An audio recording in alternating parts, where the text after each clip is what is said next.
ఇక్కడేం చేస్తున్నావు? అది అమ్మ కోసం వెయిటింగ్.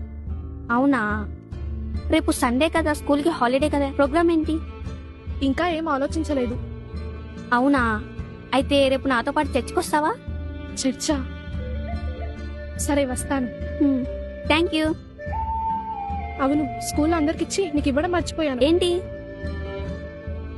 తీసుకో. ఏంటిది? ఇది వెంకటేశ్వర స్వామి ప్రసాదం. వెంకటేశ్వర స్వామి ప్రసాదమా? నాకొద్దు. ఎందుకొద్దు? మేము దేవుడిని నమ్ముకున్నాం. ఇది కూడా దేవుడి ప్రసాదమే. అయినా వద్దు, ఆయన దేవుడు కాదు, సైతాన్. నేను నీ మీదున్న గౌరవంతో రేపు చర్చికి రావడానికి సిద్ధపడ్డాను.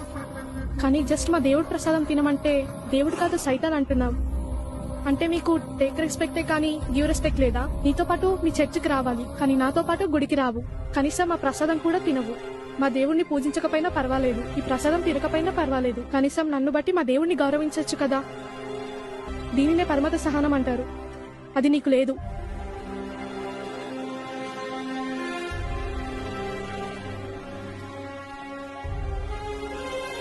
ఓయ్, ఒక్కటి గుర్తుపెట్టుకో, హిందువులంటే ఓర్పు, సహనం, మౌనంగా ఉంటారనుకుంటున్నావేమో. మేము నిద్రపోతున్న సింహాలం, లేపద్దు. మా ఆత్మగౌరవం ఒక్క పిలుపుతో భారతదేశం దద్దరిల్లిపోతుంది. అదే జై Sriram. Feeling the same cold. My rhymes are lethal. They make your heart roll. I walk this shit.